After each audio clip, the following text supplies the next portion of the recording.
Hi అండి. మనం ఈరోజు బుడగకాకరకాయలు వండుకుందాం.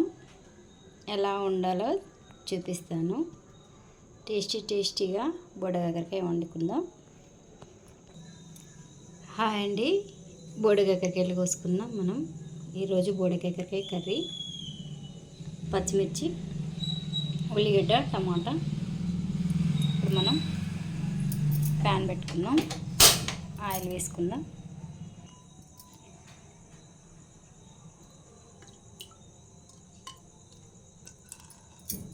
ఆయిల్ వేసుకుంటున్నాం. 2 స్పూన్ల ఆయిల్.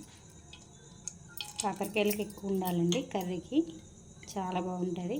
బుడగకాకరకాయలు కదా, టేస్టీ ఉంటుంది.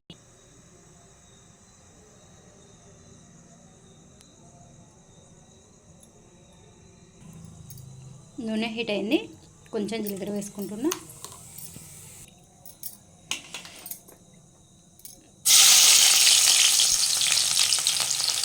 ఉల్లిగడ్డ, పచ్చిమిర్చి,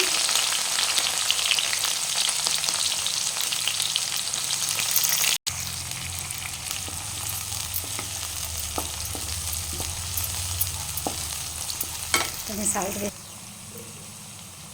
కొద్దిగా సాల్ట్ వేసుకుందాం.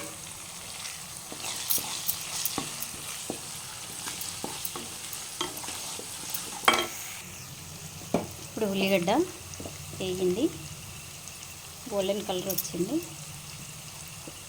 పసుపు వేసుకుంటున్నాం.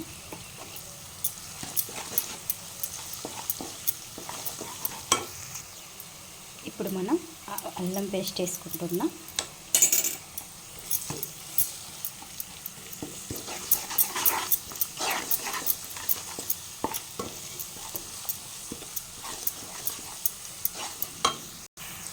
ఇప్పుడు అల్లం వేగిపోయింది కదా, మనం కాకరకాయలు వేసుకుందాం.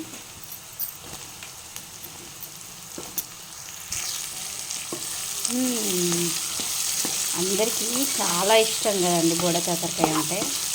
చాలా టేస్టీగా ఉంటాయి, విటమిన్స్ బాగుంటాయంట బుడగకాకరకాయ. అందుకే చాలా మంది తింటూ ఉంటారు. బాగుంటుంది కర్రీ. కాకరకాయ మంచిగా ఆయిల్లో మంచిగా ఫ్రై కావాలి, వేగాలి బాగా సెట్గా. బాగుంటుంది. సింపుల్ అండి, త్వరగా అయిపోతుంది. కానీ కాకరకాయ టేస్ట్ ఉంటుంది. ఎవరికి వేయని కూడా వేయరు మీరు. ఇప్పుడు ఎలా అవుతుందో చూద్దాం. వావ్, బాగా వేగిపోతుంది కర్రీ. చాలా ఆయిల్ కొంచెంగా పైకి తేలుతుంది కదా, కొంచెం గోల్డెన్ కలర్ కావాలి.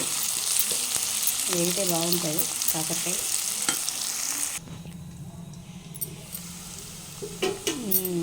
బాగా వేగిపోయాయి, కర్రీ మంచిగా అయింది. ఇప్పుడు మనం ఓన్లీ టమాటా వేసుకుందాం అంతే.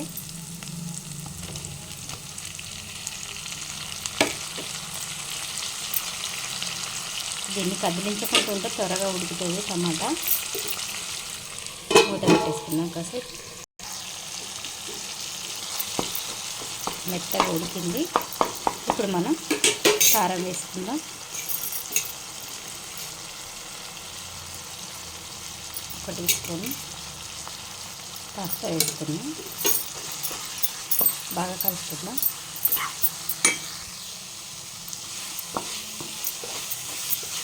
కారం మొత్తంగా కలిసింది కదా, ఒక 2 నిమిషాల పాటు ఉంచుకుందాం. ఆల్రెడీ కాకరకాయ కర్రీ అయిపోయింది. ఇప్పుడు మనం కొత్తిమీర వేసుకుందాం. ఒక 2 నిమిషాలు ఉడికించుకుందాం. ఇప్పుడు చూద్దాం కర్రీ రెడీ అయిందేమో. వావ్, సూపర్గా అయిపోయింది కర్రీ. ఇదిగోండి బుడగకాకరకాయ రెడీ. చాలా టేస్టీగా ఉంటుంది. మంచిగా వండుకొని తినేయండి. కామెంట్ చేయండి, లైక్ చేయండి, మొత్తానికైతే లైక్ చేయండి. కర్రీ వండుకొని తినేయండి. Okay friends, bye.